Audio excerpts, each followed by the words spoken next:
Good morning students. आज हम class 4th Hindi निकुंज chapter 4 रज्जी का शौक पढ़ने जा रहे हैं। स्टार्ट करते हैं। पठन से पूर्व है हर बच्चा अपने आप में विशेष होता है, यानी हर बच्चा जो है वो अपने आप में स्पेशल होता है। हर बच्चे में गुण और दोष होते हैं। जितने भी बच्चे हैं सब बच्चों में कुछ न कुछ गुण होंगे, कुछ दोष होंगे।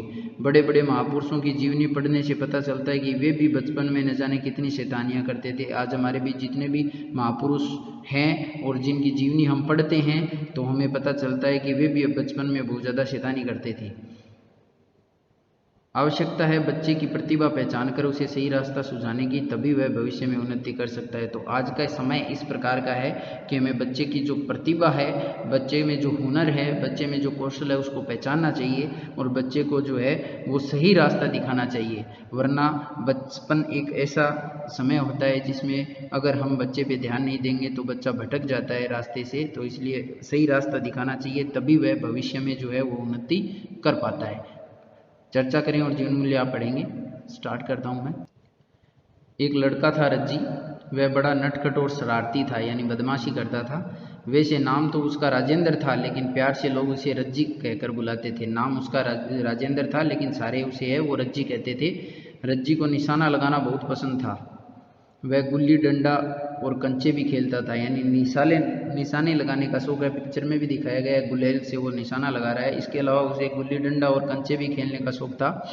जिस दिन उसके हाथ गुलेल लग जाती समझो आमों की खैर नहीं, यानी जिस दिन गुलेल होती तो वो आम बहुत तोड़ता था निशाना लगाकर। वह चुन चुन कर पके आमों पर निशाना लगाता और उसके साथी उन्हें बस्ते में भरते जाते और उसके दोस्त है वो बस्ते में डाल लेते और वो आम को तोड़ता था। एक दिन की बात है, बाग का माली उसे पकड़ने दौड़ा। रज्जी ने गुलेल से उस पर निशाना साध कर चला दिया, यानी बाग का माली जो है वो उसने देख लिया आम तोड़ते हुए रज्जी को, तो उसे पकड़ने के लिए माली उसके पीछे दौड़ा। तो रज्जी ने गुलेल से उस पर निशाना साध कर चला दिया। मिट्टी की गोली उसके कान को हल्का सा छूती हुई, यानी जो मिट्टी की गोली उसने चलाई थी निशाने में वो उस जो माली था बाग का उसके कान से छूती हुई सन से निकल गई। माली डरकर वहीं बैठ गया। रज्जी के दोस्त माकन ने उससे पूछा, अब रज्जी का दोस्त जो माकन है उसने उससे पूछा, गोली माली को लग जाती तो, यानी तूने गोली जो है वो माली की तरफ चला दी, उसके लग जाती तो ये तो अच्छा हो, उसके कान से छूकर गुजर गई। तो रज्जी कह रहा है लग कैसे जाती, मैंने गुलेल चलाई ही इस ढंग से थी कि गोली उसके बाएं कान के पास से निकल जाए। रज्जी ने उत्तर दिया। तो रज्जी ने उत्तर दिया कि ऐसे कैसे गोली उसके लग जाती, मैंने चलाई इस प्रकार से थी कि गोली उसके बाएं कान को छूकर ही जाए। यानी यहाँ पर उस जो रज्जी है उसकी प्रतिभा का पता चलता है कि वो कितना अच्छा निशानेबाज है कि उसने जिस जगह पे निशाना लगाकर गोली चलाई थी गुलेल से वो एकदम वहीं पे जाके लगी। अरे डरो मत, अपना रज्जी पक्का निशानेबाज है, चलो आम खाओ, स्वर्णदीप ने बस्ते से आम निकालते हुए कहा। तो जब उसके दोस्त माकन ने ये पूछा और रज्जी ने अपने बारे में बताया तो रज्जी का जो दोस्त था स्वर्णदीप उसने कहा कि आप लोग डरो मत, रज्जी पक्का निशानेबाज है, ये किसी के चोट नहीं पहुंचाएगा, चलो आम खाओ। और उसने अपने बैग से आम निकाला। एक दिन खेलते हुए बच्चों की गेंद गहरे तालाब में गिर गई।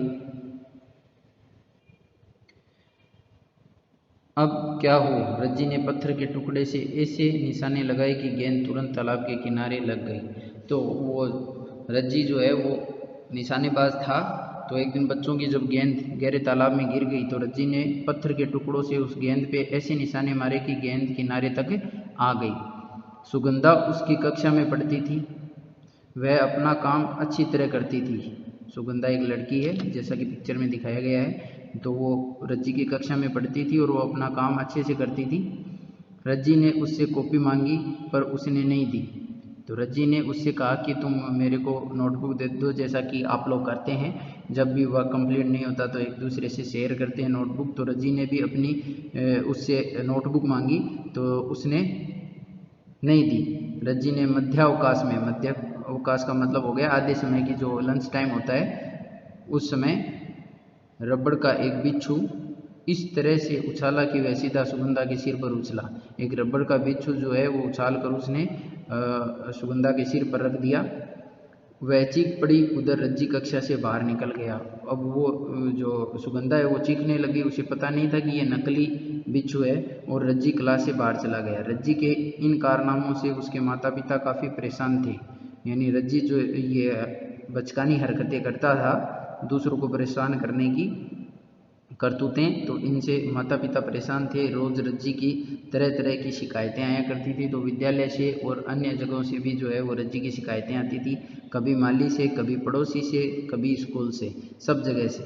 पढ़ाई में भी उसका ध्यान नहीं लगता, पढ़ने में उसका मन नहीं था। उसके माता पिता को समझ में नहीं आ रहा था कि वे क्या करें। उन्होंने रज्जी के स्कूल जाकर समाधान ढूंढने का निश्चय किया कि कुछ हल ढूंढते हैं इसका। अगले दिन वे स्कूल के प्रधानाचार्य जी के पास पहुंचे। रज्जी के माता पिता ने उनकी हर रोज़ की शैतानी और निशाना लगाने की सारी बातें उन्हें बताई। रज्जी के माता पिता ने सारे अपने बच्चे की सारी बातें, उसके निशाना लगाने की और जो वो शैतानियाँ करता है वो बताई। प्रधानाचार्य जी ने रज्जी की कक्षा अध्यापिका से कुछ बातचीत की, क्लास टीचर से।